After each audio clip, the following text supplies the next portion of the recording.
fix. And that racket is, well, are the bearings, I should say. So I've been seeing some posts with people kind of confused with what bad bearings sound like, and they think, oh, it's a transmission. If you have this sort of sound, it is definitely bearings. And I'm going to straighten the wheel out. Unbelievably loud. Unbelievably loud.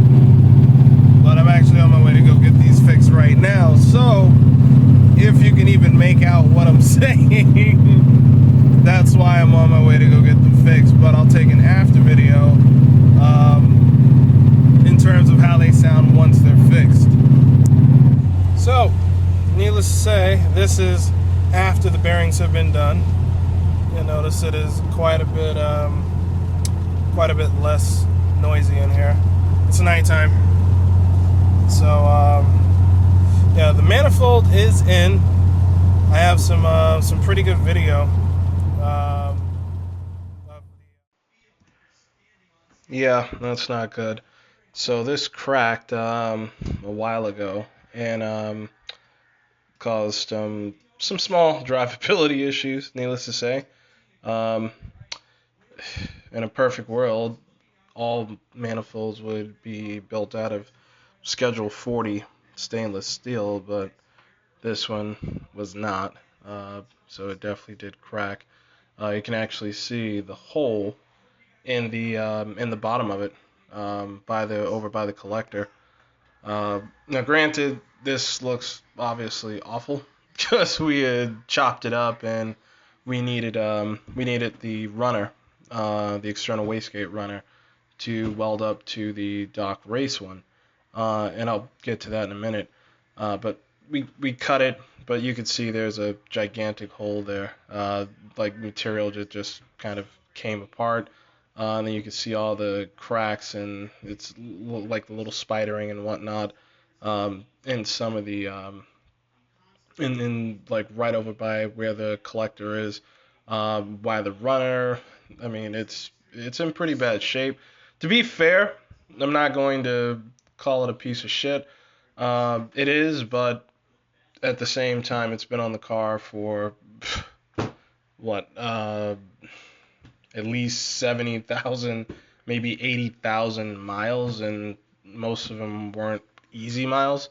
And then there were obviously some beat runs, track runs. It runs throughout the winter, in the summer. So a lot of different heat fluctuations. So I mean, I'm not too surprised. It wasn't a great piece, but it just happened to do the trick. So that's when we found a replacement, the Doc Race. I was really kind of going back and forth between full race. There was another one I was looking at. I can't remember. CPE. And then Boost Junkies. And I don't know if people have heard about what happened with Boost Junkies, but there were some issues, we'll say. I'm not going to throw their name in the mud. But there were some issues, some build quality issues with some of the wastegates they had sent out, and some boost creep issues. I mean, granted, it looks great, but I mean, it's function over form. If it looks fantastic, but it doesn't really work, then it doesn't mean shit. And then the CPE, I just didn't like the design of it. I just didn't like the design. It's like a cast sort of look. It's gray. I mean, granted, it's bulletproof, but I just didn't like the way it looked. And in this, for something like this, I did want an aesthetically pleasing piece, and that's why I went with the Doc Race. Needless to say, Doc Race is not external wastegate. So that's where we figured, all right, I want to do custom. I mean, hell, everything at this point is custom, so let's do more custom. So that's why we went with this piece, and as you can see, it is a beautiful piece. Really, really, really well-made piece. Schedule 40 steel, obviously. Schedule 40 thickness. I can't think of. It's 304 stainless, I believe. But it's very, very well made. Very thick, high grade metal. Needless to say, it's not going to crack or break anytime soon. You can see the port job on that is. I'm very happy, very very happy. And the funny thing is, this was actually thrown together in under a week. I called the guys at at Doc Race, and well, actually, I went through RPM, first RPM Motorsports, Revolution Performance Motorsports. I told them what the situation was, and hey, I really need a manifold because the DNP at that point had cracked to just about the point of no longer being an option for me to drive the car, and it is a daily driver, so it was in a situation where I had to get it fixed. Reached out to these guys, and they're like, say no more. We'll get on it ASAP, and I had it literally within like a week. And they built it from scratch, as you can see. I mean, it came out magnificent. I mean, the build quality on this thing is second to none. I mean, these are the guys that build manifolds for the Horsepower Freaks, Stage 4 and Stage 3 Turbo M3s making like 750,000 horse, or the manifolds for Supers and whatnot. So they do have a proven name. And if you look at the merge collector here, I mean, that's tremendous. Really, really good build quality. I was really happy with it. So the only thing was figuring out how to do the external wastegate design. So then I had to find a shop to actually fab up a external wastegate runner. Tried a few different options. Didn't really find anybody that was kind of interested in taking on the job. And then I did finally find a guy out in New Hampshire, Greg Lovsky, that has a machine shop. Great guy, does great work. He's actually the guy that's going to be talking in the next clip. But he fabbed this up, fabbed the runner, I should say, in give or take like 3-4 days or so. Like dropped it off on the weekend, picked it up shortly thereafter. But he fabbed up the dump tube, the runner, and then put everything back together on top of that. So very very great guy, very cool. Did a really good job for me. But I'll skip over to his part now. You can see he's walking through some of the details on it. But I'll probably be doing a lot of work with him in the future. He does have a machine shop. So I already figured there's a few things that I would like him to take a look at. But for right now, he just took care of this for now. But yeah, let's see what he has to say. Take care of that vacuum line. See it right there? Yeah, let's see it. I had to trim this one because this one wasn't happy. You just fucking replace them both, dude. Yeah, that's pretty much how it's gonna work out. This looks very nice. Did you already crank it over yet? Yep. Alrighty. So I guess and how did the dump work out? Came out pretty well. So it's like right next to the it looks like it's just following the at the boot, it's kind of following the exhaust, and it's screaming down towards your steering rack, but it's not right on top of the steering rack. Let me see. Yeah, it looks like it's exiting like right let me see. It's aiming at something. Not going to give you an issue right there. If it starts to give you an issue, give me a call. Okay. You know what I mean? Okay. Keep an eye on it. It's not pointing at anything rubber. You see the, I already cleaned it up. Yeah, so I had to do some of this mat that's on the firewall. It was all frayed up from the way the gate was routed before, so I removed that. It's in a good spot. Okay. This is how it turned out. So completely custom, obviously. You can see where the let's see if I can get it in there. Basically weld it right into the front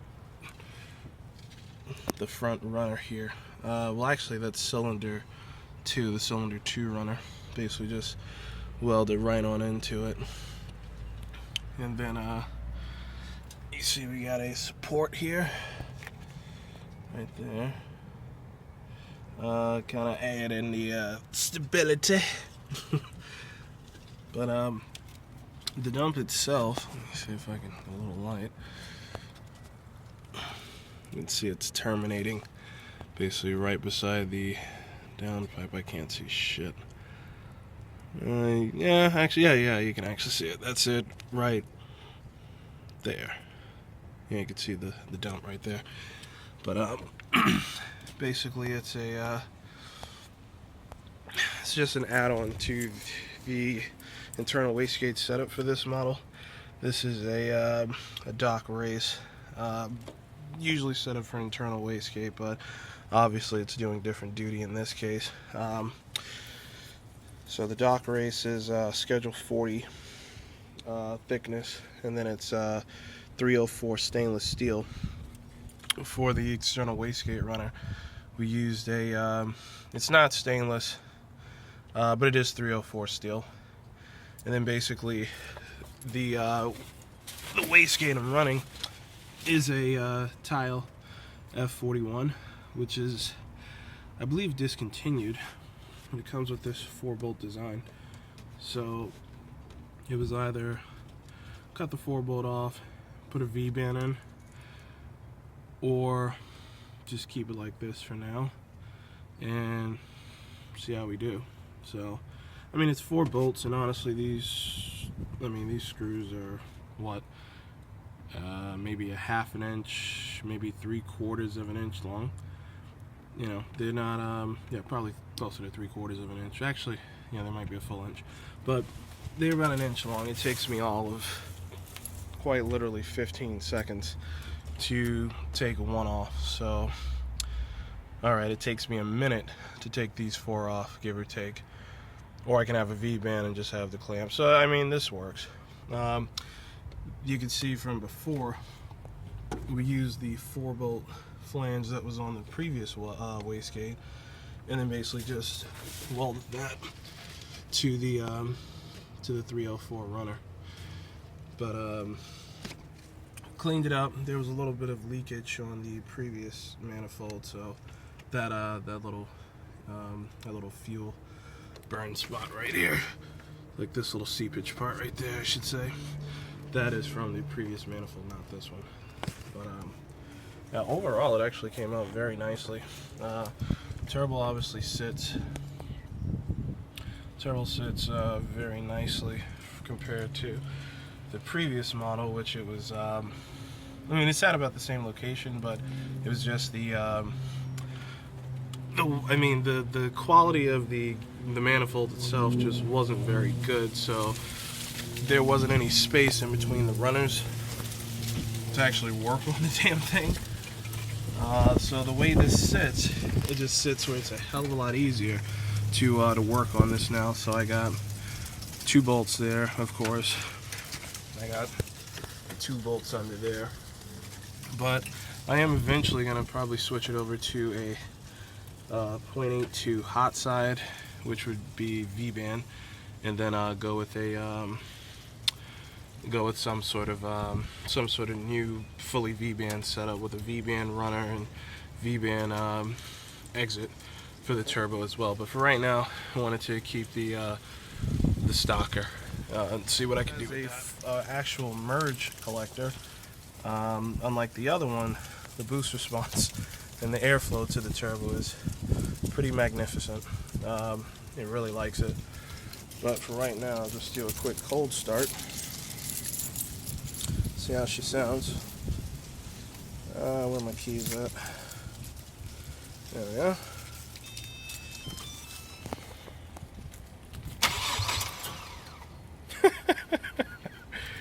Oh, fuck. Yeah. When it gets a little cold, it doesn't crank long enough for it to turn over, so it has to crank twice. It's an adjustment in the automatic starter, but screw it, it works. Should chime again. There it goes. Now it'll start.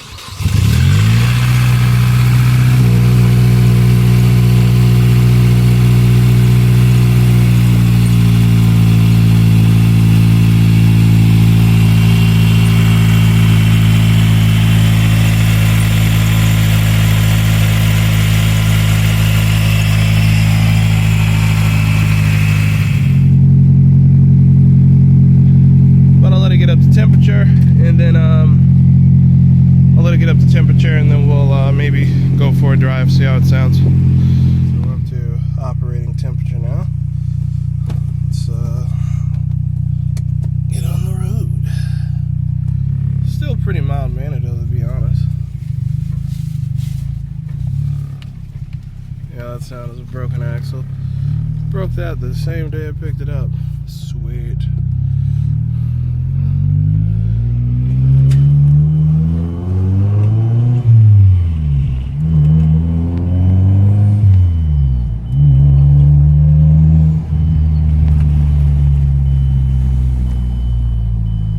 Turbo's pretty audible. But all GTX series are pretty audible, so that's to be expected.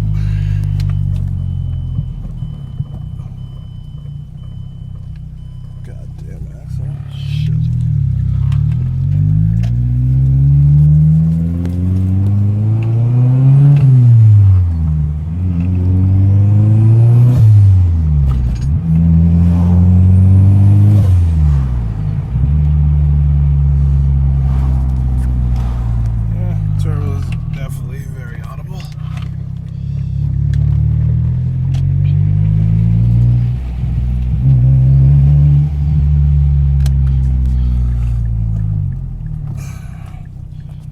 This will have to be concluded at a different time because I gotta head to the gym. Alright, so I'm gonna jump on the highway and try a little second gear. See how it sounds.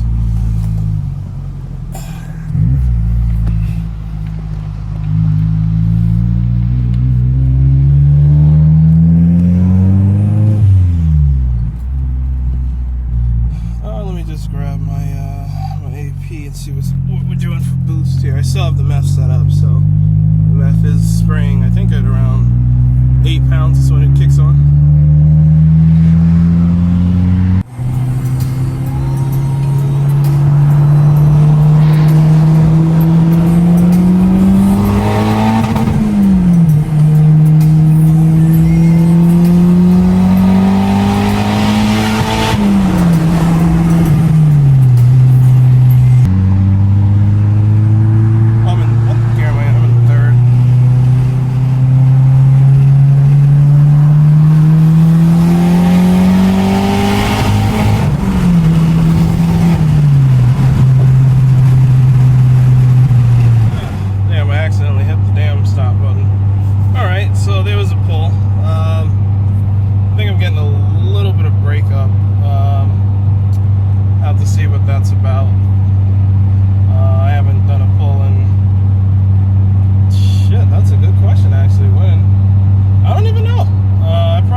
I think going into fourth.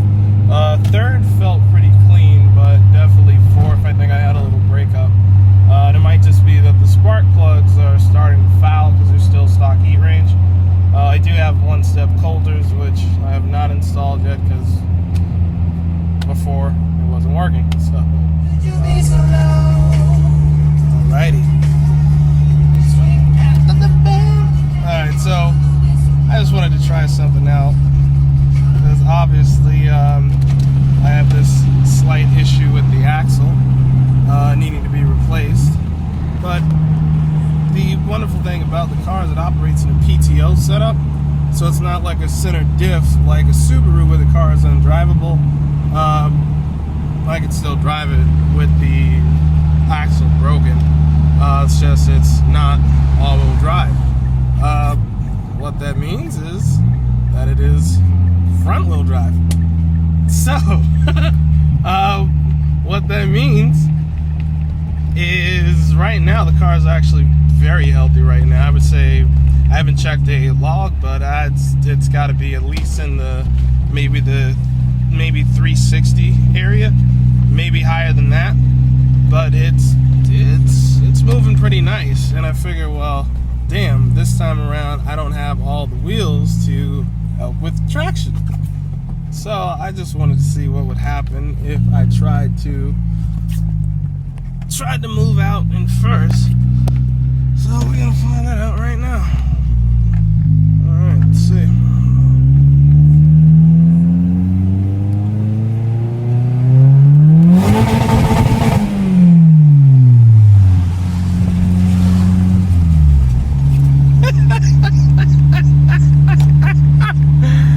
Oh shit, that's yeah, I need to get this fixed.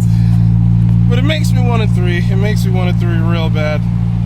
Oh, it makes me want a 3. But not to trade the 6. No. Definitely not that. But because I have a 2 turbo sitting in the attic and a manifold. So it really wouldn't be that difficult to get like a speed 3. Not even like a new one, like a 07. When they had like the real nice Gen 1s with the real good seats, like the good leather seats, and then like, oh shit, throw like some E85 at it or like the meth at it. Oh, that would be bad times. That would be bad time. That would be bad for anybody that just happened to run into me on a bad day. Like that would be very, very fun. So that's what I'm actually looking into now, a daily driver. But because speeds have, I'll say it, depreciated quite a bit. I'm seeing 6s now, speed 6s for $5,000. I mean, you got to think, shit, $5,000 for a 6? Hell, I was thinking about getting a Civic for like 2. And now you figure we're talking a couple extra grand, and I have a 6, and the one that I saw was a GT with let me see, GT with I think 88,000 miles. I mean, that's not too bad. I mean, it already had lowering springs on it and shit, so obviously I'd take all that off. But still, $5,000 for a GT is a fucking bargain. I mean, you'd never, ever see an Evo for $5,000. I don't give a damn how many miles it has on it. Even if it was blown up, you still probably wouldn't find an Evo for $5,000. So to find not only a speed 6 but a running speed 6 with relatively low miles, that's outrageous. So I'm figuring I could probably get an even better deal on a 3. Although I don't know, I haven't really checked. But I'm definitely gonna look into a 3 now. But everything happens for a reason. I have the diff brace and everything, and I have the new axle. I'm gonna do the drive shaft shop, and I originally had ordered a stock one, but I mean, I've broken 4 driver side axles. I mean, even though the diff brace is probably the deciding factor in it, it's still, I'd rather just be done with that particular failure. So I mean, literally the way it broke, it was ridiculous. I mean, I didn't even try to launch it. I was on a hill in the rain, and there was somebody behind me, and I didn't want to roll back into him, and I tried to come off the gas slowly, and it started rolling back, and I'm like, shit. And I let the clutch out a little too quick, and it hooked really abrupt, and I mean, I didn't really hear a snap or a pop or anything, but I could tell by the way it hooked something was not right, and then went into second gear, and I'm like, shit, I broke another axle for the 4th time. Fuck that. Time to go for a 500 horse axle, and I shouldn't have that same problem anymore. But just having the front wheel drive for this period of time has really made me appreciate all-wheel drive so much more, because a good all-wheel drive system, you don't actually know how good it is unless you don't know that it's working. And I know that sounds ridiculous, but it's true. A good all-wheel drive system should just enhance the drivability of the car as is. It shouldn't take over the driving experience or completely change the way the car drives. It should just add additional drivability and additional traction to it. And damn, I didn't even realize some of the shit I was taking for granted, taking turns or in the rain, shit like this. All-wheel drive makes a gigantic.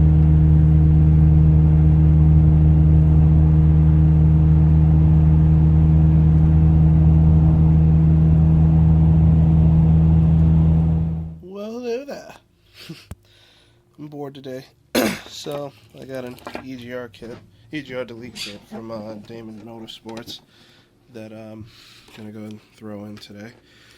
So it actually is a very, very nice kit.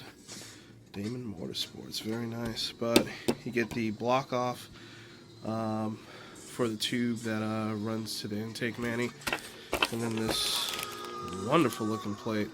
Oh, don't mind the torture, that's just a little bit of Winter Soldier.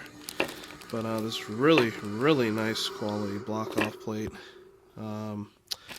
Also some new screws to secure the EGR, because obviously the longer screws aren't going to be needed because there's no more EGR, so these two work great. And then this is the piece that goes to the intake mani to effectively seal off that little portion.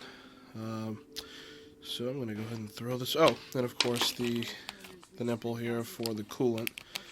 So I'm going to go ahead and throw this in. Work at night for the win. So, EGR is officially out. There she is. Definitely a little difficult to get to, but it's out of there now. I figure good thing to always do is check the manifold bolts too when you have an opportunity. So everything's apart, so I'm probably gonna tighten all the manifold bolts down and the turbo bolts. So if you're doing this, don't forget the EGR gasket. Don't do that. It was stuck to the EGR in this case, so it's a big piece of shit for emissions. It's an exhaust gas recirculator, so yeah, that's kind of self-explanatory. I don't want my exhaust gases recirculated. I'd pass emissions regardless, but I'm gonna finish taking this out. I'll probably, let me see, because I have this coolant hose. Needless to say, that's probably going to want to leak coolant the minute I take it to Pat. Alright, so let me finish this, and then I gotta move down to the other piece. That's the other piece of the EGR right there. So I have a block-off plate for that. So we're almost done. So let me go ahead. Alrighty. So it is in. Block-off plate. So they changed the bolts though. The stock bolts are 210 mils. They're kind of long. These, which are a bitch to get to, but as you can see, there's a ton of fucking space that just opened up by moving that out the way. So look at that. That's wonderful. It just moved. I mean, literally the EGR was like sitting out there. All of that's gone now. Wonderful, wonderful working area. The Damon Motorsports kit is pretty nice. I mean, they really thought of everything with this kit. Where's the damn bag at? No, that's not it. No, is that it? Yeah. So, as you can see, they were nice enough to give me another worm gear. So even though my worm gear is fine, I'm going to replace it because I got a new one. That's pretty sweet. So I'm going to throw that on. And this part of it is done, and then it's getting the EGR tube out from the intake mani, but I got to take the throttle body off to do that. That'll be next. Throttle body is off. It's only 4 bolts, but one of them is pretty badly screwed up. But that's the tube I'm going to be taking off.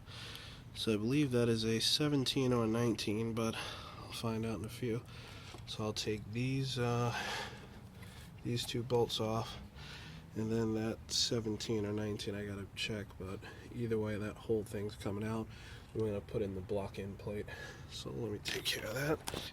So it's completely off on this bolt. That is a 22, not a 17, but thankfully I got my handy dandy 22 here.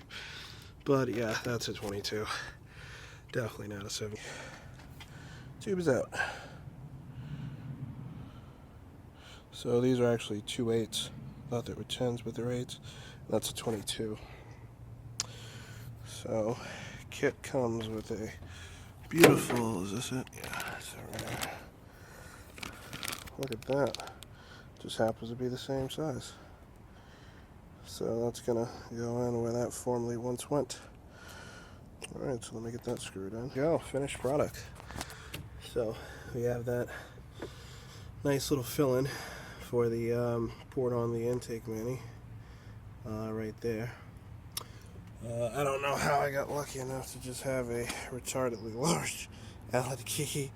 I have no idea what size this is, but I just happen to have it in my kit. But tighten that in. Also the block off plate. I like gaskets, so I just reused the stock gasket.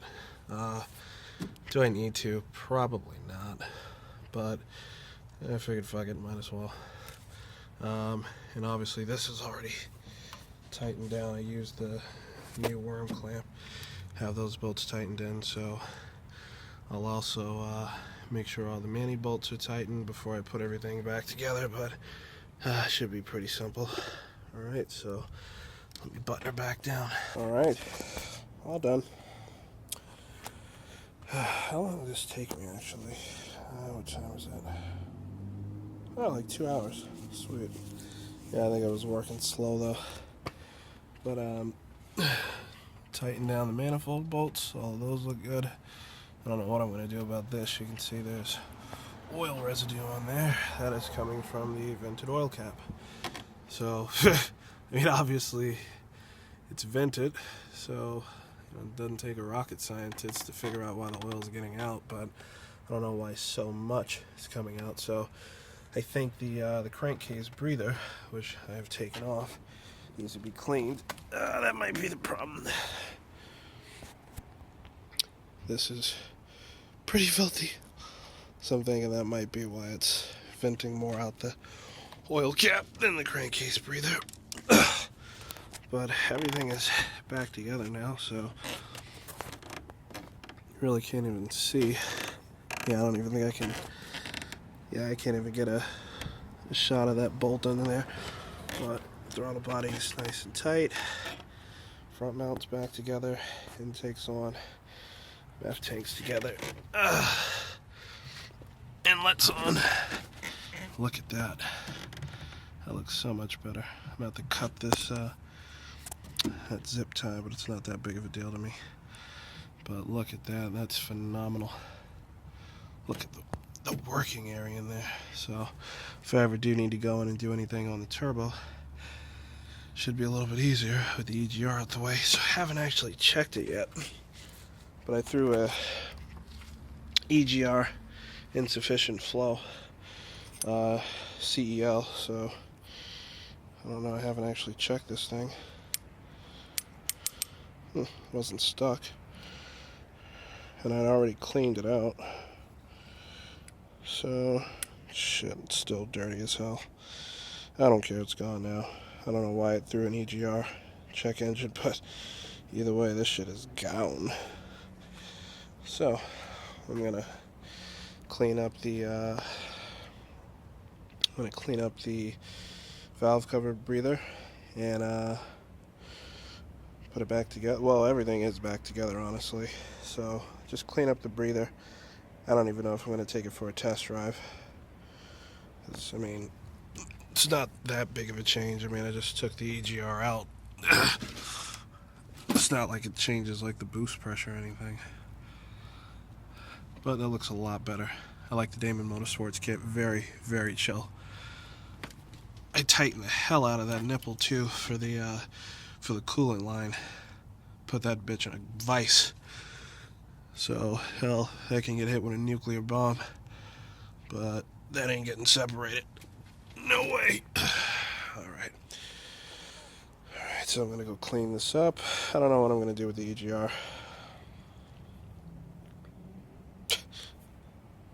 Yeah, I don't know what I'm going to do with this. I'll just throw it in the attic. I really don't understand why I threw a check engine, though. It is dirty as shit, so that's probably why. Doesn't matter. Gone. Alright, so I will clean things back up and should be... Yeah, this is carried into today because I forgot a key detail. The gasket. Ain't that a bitch. So, I'll forgive the whiteness of my hands. It's the brake cleaner. But I took it for a drive last night and started leaking coolant. And I'm like, oh shit, that's not good. I cleaned all of it up though, so can't really see any of it, but this was a mess full of coolant. And it smelled like coolant, and if anyone knows what coolant smells like, it is a tremendously horrible smell. Like this kind of sweet fail smell. Yeah, sweet fail smell. That's about right. But you have to reuse the gasket for the EGR, and I couldn't figure out how to get the damn thing on, so I had brought it in the house, and in the process I forgot to reinstall it. So, but it matches right up with the EGR.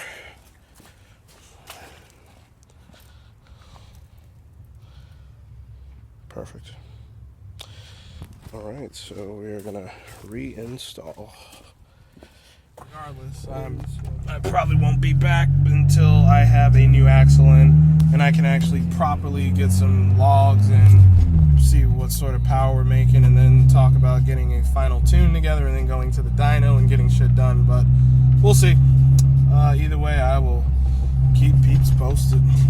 Alright, comment, like, rate, subscribe, all that normal shit that other people say. And I'm gonna steal Chris Jones' line. Holla back at you, boy. Yeah, that's sounds better when Chris says it. But yeah, I will update when I can.